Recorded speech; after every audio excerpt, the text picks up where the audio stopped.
Hi hello అందరూ నమస్తే. జగన్మోహన్ రెడ్డి గారిని వైసీపీ పార్టీని అవమానించినటువంటి ఇప్పుడు కూటమికి సంబంధించినటువంటి నాయకులు కానీ వారి మీడియాగా ఏదైతే ఉందో ఖచ్చితంగా వీరు ఏదైతే చర్యలు చేపడతా ఉన్నారో దానికి చర్యకు ప్రతిచర్య ఉంటుంది. ప్రతి ఒక్కటి కూడా లెక్కలు రాసుకుంటున్నాం. అధికారంలోకి వచ్చిన తర్వాత ఎవరిని కూడా వదిలిపెట్టమని వైఎస్ఆర్ కాంగ్రెస్ పార్టీ తరచుగా చెప్తూ వస్తుంది. కానీ వైసీపీకి కూటమి పార్టీ నాయకులు ఆ ఛాన్స్ ఇవ్వడం లేదు. ఎందుకంటే ఆ కర్మ ఎఫెక్ట్ అనేది ఆ పార్టీలోని ఆ నాయకులే వారిపైన ఒకరిపైన ఒకరు కుట్రలు కుతంత్రాలకు పాల్పడుతూ వారి బండారాలను బయట పెట్టుకుంటూ వారే నాశనం అయ్యేటువంటి పరిస్థితికి వచ్చింది. సో ఇప్పుడు తాజాగా జరుగుతున్నటువంటి పరిణామాలను మీరు చూస్తూ ఉన్నారు.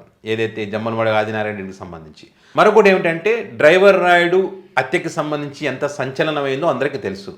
ఈ ఎపిసోడ్లో మరి బొజ్జల సుధీర్ రెడ్డి పాత్ర ఉంది, దానికి చాలా ఆధారాలు ఉన్నాయి. ఒక మహిళ రాజకీయంగా ఎదుగుతుంటే కుట్రలకు కుతంత్రాలకు పాల్పడి ఒక వ్యక్తిని హత్య చేసి మమ్మల్ని రాజకీయంగా అనగదొక్కాలనే ఒక ప్రయత్నం చేస్తాడని చెప్పి ఆ వ్యక్తికి సంబంధించి అనేక విషయాలను కోట వినుత భర్త కోట చంద్రబాబు ఒక వీడియో ద్వారా బయట పెట్టడం జరిగింది. సో ఆ వ్యక్తి ఇక్కడ ప్రభుత్వాన్ని కూడా ప్రశ్నించాడు. చంద్రబాబు నాయుడు గారు కానీ లోకేష్ గారు కానీ మహిళల్ని గౌరవిస్తాం, మహిళల్ని ఇవ్వడం తాట తీస్తామని అంటున్నారు కదా, మరి ఇంత పెద్ద ఇష్యూ జరిగితే ఎందుకని పట్టించుకోవడం లేదని అనే విషయంలో ప్రస్తావించారు. సో ఇక్కడ కోటా చంద్రబాబు చెప్పినటువంటి విషయాలు ఆలోచించదగ్గ విధంగా ఉన్నాయి, ఆసక్తికరంగా కూడా ఉన్నాయి. ఏమిటన్నది కొన్ని పాయింట్లు కనుక చూస్తే ఇక్కడ బొజ్జల సుధీర్ రెడ్డి తన తప్పు లేదు, తన ప్రమేయం లేదు, తనకి సంబంధం లేదు అంటూనే తన తప్పు తానే ఒప్పుకున్నటువంటి అంశాలు. హత్య జరిగిన తర్వాత చెన్నై పోలీసులు రాత్రి 10 గంటలకు ప్రెస్ మీట్ పెట్టారు. ఈ కేసుకు సంబంధించి ఎవరు కోట వింత కోట చంద్రబాబుని అక్కడ తీసుకువెళ్ళిన తర్వాత ఎఫ్ఐఆర్లో వీళ్ళ పేరే నమోదు కాలేదు, రిమాండ్ రిపోర్టే రెడీ కాలేదు. ఈ కేసుకు సంబంధించి పూర్తిగా తెలుసుకునేటువంటి ప్రయత్నం చెన్నై పోలీసులు చేస్తూ ఉన్నారు. సో అక్కడ 10 గంటలకు పెడితే అంతకు ముందే అదే రోజు మధ్యాహ్నము ఇక్కడ బొజ్జల సుధీర్ రెడ్డి ప్రెస్ మీట్ ఎలా పెట్టాడు, అక్కడ వారు చెప్పేటువంటి విషయాలను ఇక్కడ బొజ్జల సుధీర్ రెడ్డి ఎలా చెప్పాడు, వీళ్ళు రిమాండ్కి పోయిన తర్వాత మరుసటి రోజు రిమాండ్ రిపోర్ట్ బయటకు వచ్చింది. ఆ రిమాండ్ రిపోర్ట్ ఎట్లా ముందుగానే వీళ్ళకి వచ్చింది, చాలా ముఖ్యమైనటువంటి పాయింట్. మరి శ్రీకాళహస్తి సిఐ గోపి గురించి కూడా ఇలా ప్రస్తావించారు. చెన్నై పోలీసుని ఎందుకు కలిశారు కాబట్టి కుట్రకు పాల్పడ్డారు, ఇక్కడ మా పేర్లు ఇరికించాలని చెప్పి. అదేవిధంగా బొజ్జల సుధీర్ రెడ్డి దీంట్లో నుంచి తప్పించాలని చెప్పి అక్కడ ఆల్రెడీ బొజ్జల సుధీర్ రెడ్డి వ్యాపారాలు కానీ ఉండడం కానీ అంతా కూడా చెన్నైలోనే ఉంటుందంట. సో ఇవన్నీ విషయాలు కోట చంద్రబాబు చెప్పిన విషయాలు, నేను సొంతంగా చెప్తున్నాయి కాదు. సో కాబట్టి అక్కడ వాళ్ళని మేనేజ్ చేశారు, లేకపోతే ఎందుకు కలవాల్సి వచ్చిందనే విషయాన్ని ఇక్కడ కోట చంద్రబాబు చెప్పాడు.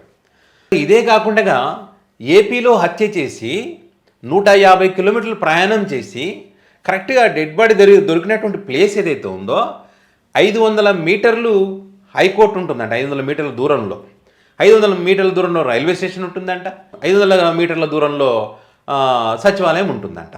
అండ్ ఇంకొకటి ఒక 20-30 కెమెరాలు ఉంటాయంట, 360 డిగ్రీ ఆ కోణంలో ఉండేటువంటి కెమెరాలు, హై క్వాలిటీతో ఉండేటువంటి కెమెరాలు. సో అలాంటి ప్లేస్లో వెళ్ళి మేము అక్కడ డెడ్ బాడీని పెట్టడం ఏంటి? వీళ్ళంతా ఒక కథ స్క్రీన్ పే ముందే అల్లి మమ్మల్ని ఇరికించేటువంటి ప్రయత్నం చేసినారు. వారి మామ అనారోగ్యంతో ఉన్నారు కాబట్టి చెన్నై అపోలో ఆసుపత్రిలో ఉన్నట్టుగా ఇక్కడ కారు పార్కింగ్ సంబంధించి కానీ అదే బిల్స్ కానీ సీసీ కెమెరాలో రికార్డ్ అయినటువంటి విషయాలు కానీ అన్నీ కూడా మేము అక్కడ ఉన్నట్టుగా సాక్ష్యాధారాలు ఉన్నాయి. ఇందులో మా ప్రమేయం లేనే లేదు. బెయిల్ ఇచ్చేటప్పుడు కూడా మమ్మల్ని ఒక 6 నెలల్లో జైల్లో ఉంచాలని ఒక ప్రయత్నం చేశారు. కానీ అక్కడ దానికి సంబంధించి బలమైనటువంటి ఆధారాలు చూపించలేకపోయారు. కాబట్టి మాకు భగవంతుడి దయ వల్ల మేము నిజాయితీగా ఉన్నాం కాబట్టి మాకు బెయిల్ వచ్చిందని చెప్పి కూడా కోట చంద్రబాబు చెప్పడం జరిగింది. ఇంకొక ముఖ్యమైన విషయం ఏంటంటే బొజ్జల సుధీర్ రెడ్డికి తన కింద పనిచేసేటువంటి కార్యకర్తలు కానీ డ్రైవర్లు కానీ చాలా వరకు తెలియదంట. అలాంటి వ్యక్తి మరి డ్రైవర్ రాయుడు నాకు తెలుసు, అప్పుడప్పుడు నా దగ్గరకు వచ్చేవాడని ఆ వ్యక్తే ఒప్పుకున్నాడు. మళ్ళీ ఒక్కసారేమో నాకు సంబంధమే లేదని అంటాడు, ఒకసారేమో నా తమ్ముడు అంటాడు. నా తమ్ముడు అంత్యక్రియలు నేనే చేస్తాను అంటాడు. మరి బహిరంగంగా చెప్పి మళ్ళీ అంత్యక్రియలకు ఎందుకు పోలేదు? సో ఇట్లా ప్రతిదీ కూడా బొజ్జల సుధీర్ రెడ్డే బయట వేసుకున్నాడు తన బండారానికి సంబంధించి. రాయుడు సెల్ఫీ వీడియో రిలీజ్ అయిందో అందులో అనేక విషయాలు చెప్పడం జరిగింది. దాంతోపాటు మరికొన్ని కూడా ఉన్నాయి, అవన్నీ కూడా బయటకు వస్తాయి. ఈరోజు పార్టీ దూరం అయి ఉండొచ్చు, కానీ పార్టీలో ఉన్నటువంటి కార్యకర్తలు మమ్మల్ని అభిమానిస్తున్నారు, మాకు అండగా నిలబడ్డారు, మమ్మల్ని మా నిజాయితీ ఉందని వాళ్ళు నమ్ముతున్నారు. సో ఇక్కడ పార్టీ కూడా ప్రభుత్వం కూడా ఆలోచించాల్సింది ఏమిటంటే ఒక మహిళ రాజకీయాలకు రావాలంటే వచ్చేటువంటి పరిస్థితి లేదు మీ కారణంగా. మరి ఇంత రాయుడు ఏదో ఒక సెల్ఫీ వీడియో ద్వారా అనేక విషయాలు చెప్పాడు. దాన్ని బేస్ చేసుకొని విచారణ ఎందుకు చేయడం లేదు? ఆ వ్యక్తి పట్ల మీరు ఎందుకు సపోర్ట్గా ఉన్నారు? ఇలాంటి వ్యక్తులు సపోర్ట్ చేయడం ద్వారా మరి మహిళలు రాజకీయాలకు రావాలంటే వస్తారా? ఆ మహిళ గౌరవం పాడైనట్టే కదా. అక్కడ ఆలోచన చేసి రాయుడు చెప్పిన విషయాలు ఆలోచించాలి కదా. అక్కడ సెల్ఫీ వీడియోలో కూడా ఉన్నాయి కదా. మరి చాలా విషయాలు చెప్పాడు.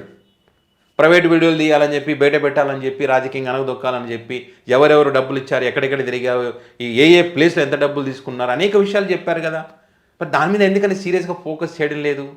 ఆడవాళ్ళకి ఏమైనా జరిగితే తాట దిస్తా తోలు దిస్తా అని చెప్పి డైలాగులకే పరిమితమా? ఇట్లాంటి జరిగితే పట్టించుకోరా అనే విషయాన్ని ఆయన ప్రశ్నిస్తున్నాడు. సో మరి డెఫినెట్గా ప్రభుత్వం కూడా ఇరుక్కున్నట్టే. సో ఇట్లా అన్ని రకాలుగా ఈ కోట వినిత గారు కూడా గతంలో జగన్మోహన్ రెడ్డి గారిని ఉద్దేశించి మాట్లాడిన వ్యక్తే.